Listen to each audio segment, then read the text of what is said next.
कि पाकिस्तान में जो पेट्रोल और डीज़ल की कीमतें बढ़ाई गई हैं, इस मद में कितने पैसे सरकार की जेब में गए और इन कंपनीज ने कितने पैसे कमाए हैं।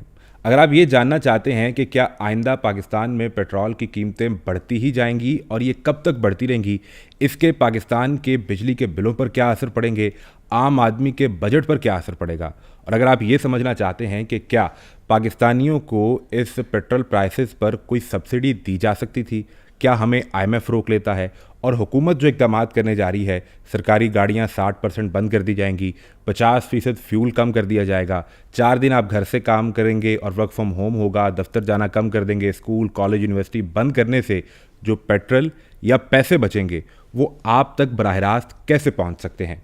ये सब जानने के लिए हमने अपने पॉडकास्ट में दावत दी है असदुल्ला तारिक को। इस पॉडकास्ट को आखिर तक ज़रूर देखिएगा। Happy watching. असद साहब, थैंक यू वेरी मच आपके टाइम के लिए, आप हमारे पास आए। सबसे पहले तो ये बताएं कि आप ऑफिस कैसे पहुंचे हैं, बाइक पे, बाईसाइकिल पे या गाड़ी पे? अस्सलाम वालेकुम रहमतुल्लाहि व बरकातहू। सबसे पहले आपका बुलाने का बहुत बहुत शुक्रिया सर। मैं गाड़ी पे आया। गाड़ी पे आए, यानी गवर्नमेंट ने ये चेक कर लिया कि हमने अगर पेट्रोल महंगा भी किया है तो अभी तो ये ख़रीद रहे हैं, कोई ज़्यादा फ़र्क नहीं पड़ता। तो फिर ये जो एक तनकीद हो रही है, और आपने भी सुनी होगी, बहुत ज़्यादा शोर है कि आपके पास 28 दिन का स्टॉक मौजूद था, आपने 1 मार्च को एक प्राइस बढ़ा दी और वो पेट्रोल की प्राइस में 6 रुपये इजाफा कर दिया, आपने डीजल की प्राइस भी वैसे बढ़ा दी। 3-4 दिन बाद अब दोबारा इस पूरी सूरत हाल में Iran, Israel, straight of Hormuz बंद है और आपको महंगा बाहर से क्रूड ऑयल मिलेगा, तो आपने दोबारा प्राइस बढ़ाई। और उसमें लोग ये कहते हैं कि फ़र्स्ट वेव में जो प्राइस बढ़ाई गई है ये सारा फ़ायदा ऑयल कंपनीज़ को दिया गया है, जिनके पास बाय लॉ उनके लाइसेंस की ये मजबूरी है कि उन्हें 25 दिन का स्टॉक तो मेंटेन करके रखना है, तो ये फ़ायदा उन्हें मिल गया। अब मैं एक रिपोर्ट देख रहा था, रिपोर्ट ये कहती है कि पाकिस्तान में इस पहली वेव में फ्यूल प्राइसेस 20% बढ़ी हैं और ईरान जहां जंग लगी है वहां 6% बढ़ी हैं। तो ये जो 20% का इजाफा है ये किसकी जेब में गया है? जो हमारा पूरा मैकेनिज़्म है तेल प्रोक्योर करने का, तेल फिर पोर्ट पे उतार के डिस्ट्रीब्यूट करने का और फिर रिटेल आउटलेट पे देने का, ये कंट्रोल्ड है पाकिस्तान की एलीट से, जो 1% है। यही एलीट 1% हर जमात में होती है, यही एलीट 1% ब्यूरोक्रेसी के बड़े बड़े अहदों पे होती है, यही एलीट 1% फिर वो कानून साजी करती है। पाकिस्तान में आपको शायद 1 या 2 लोग मिलें जो जेन्युइन कारोबारी हों, जिन्होंने मेहनत आइडियाज़ के तहत पैसे कमाए, बाकी ये सब कलूजन से होता है। नियोकॉन इकोनॉमिक्स है बेसिकली, कि आप ताकतवर लोगों के करीब हो, वो आपको बेनिफिट फ़ायदे दें। इस पर्टिकुलर केस में दोनों चीज़ें बैक वक्त हुई हैं। एक एस्ट्रोनॉमिकल प्रॉफिट बनाया गया है इन तेल की कंपनियों के लिए, लेकिन FBR जो कंटिन्यूसली अपने टारगेट्स फेल करी जा रहा था, क्योंकि ये भी आपके सामने पिछले 2 साल का क्वार्टरली टारगेट उठाएं, तो FBR जो टारगेट देता है उसमें फेल करता है। 2 दफ़ा तो IMF ने कहा है कि टारगेट रिवाइज़ करो, यानी FBR टारगेट सजेस्ट करता है क्वार्टर का, IMF ने कहा रिजेक्टेड, इसको रिवाइज़ करो, तुम झूठ बोलते हो, आप ये कर ही नहीं पाएंगे। वो कहते हैं तुम झूठ बोलते हो। मगर देखें, आप 1 दफ़ा कहेंगे, 2 दफ़ा कहेंगे ना, तीसरा अगला कहेगा यार अब तो बस कर दे, ठीक है, कि तुम झूठ बोलते हो, इसको रिवाइज़ करो। अब तेल ऐसी कमोडिटी है जो नेसेसरी है। आपने शुरू में कहा कि आप गाड़ी पे आए हैं, मैं गाड़ी पे आया हूँ, लेकिन ये कानून मेरे लिए नहीं है। अगर मेरे पास कार है ना, तो मैं पाकिस्तान के एलीट 2% में आता हूँ, ठीक।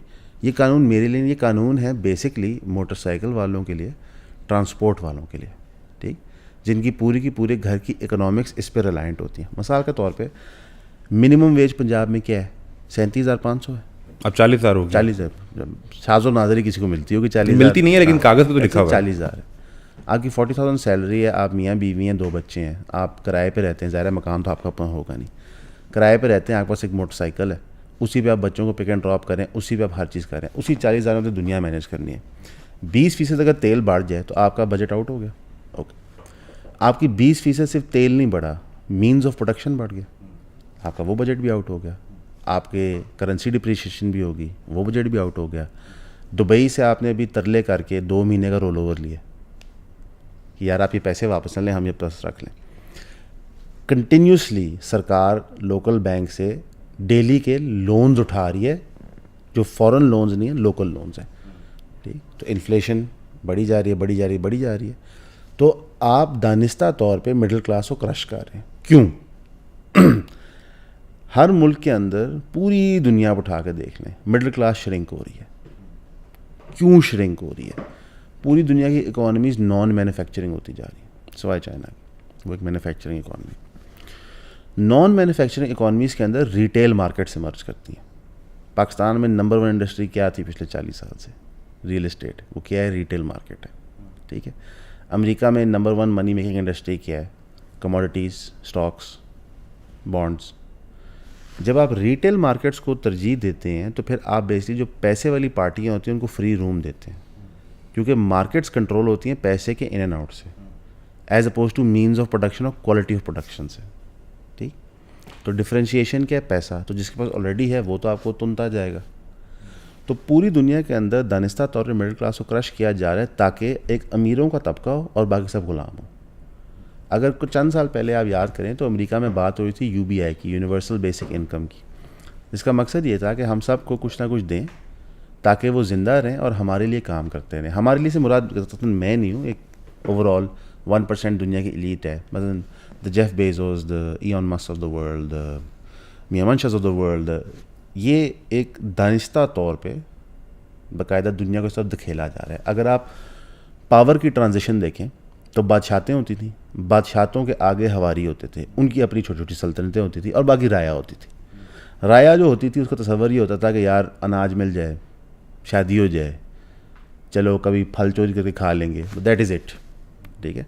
मॉडर्न टाइम्स ने डिक्टेट किया कि नहीं नहीं नहीं, आप एज राया चीज़ें ओन कर सकते हैं, मतलब कि मैं ये माइक ओन कर सकता हूँ, गाड़ी ओन कर सकता हूँ। तो मुझे एक सेंस ऑफ इंटाइटलमेंट दिया गया। इस सेंस ऑफ इंटाइटलमेंट का इनिशियली फ़ायदा भी था। वो फ़ायदा इस तरह था कि जब हमने ट्रांजिशन करनी थी फ्रॉम किंगडम्स टू डेमोक्रेसी तो हमने तासुर ये देना था लोगों को कि आपके पास ताकत है, लेकिन एक्चुअली तो नहीं है। मसलन आप दुनिया की कोई जमहूरियत उठा दें, मैं आपको बता दूंगा एक्चुअली ये कौन चलाता है।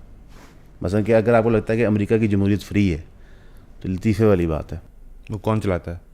अमेरिका की जमहूरियत उनकी जो इस्टेब्लिशमेंट है वही चलाती है। इस्टेब्लिशमेंट का लफ्ज़ लोगों ने कह के ना उसको बना दिया सिनोनिमस विद मिलिट्री। ऐसे नहीं होता। इस्टेब्लिशमेंट वो लोग होती है जो आपकी मीडिया इंडस्ट्री को, जो आपकी ब्यूरोक्रेटिक इंडस्ट्री को, जो आपकी जुडिशल इंडस्ट्री के टॉप एशेलॉन्स में चला रही होती है। जैसे डीप स्टेट शाहमूद कुरैशी ने कहा था। Deep state, establishment, power behind the scenes, आप जो मर्जी नाम दे दें, हर मुल्क में होता है। CIA आपके ख्याल से ट्रंप की महरून मिन्नत होगी? जो नार्को ट्रैफिकिंग करवा रही है लैटिन अमेरिका में वो ट्रंप को पूछे करवाती है। जो बिलियंस ऑफ डॉलर्स के ड्रग्स स्मगल करती है ट्रंप को पूछे करवाती है। क्या बात कर रहे हैं?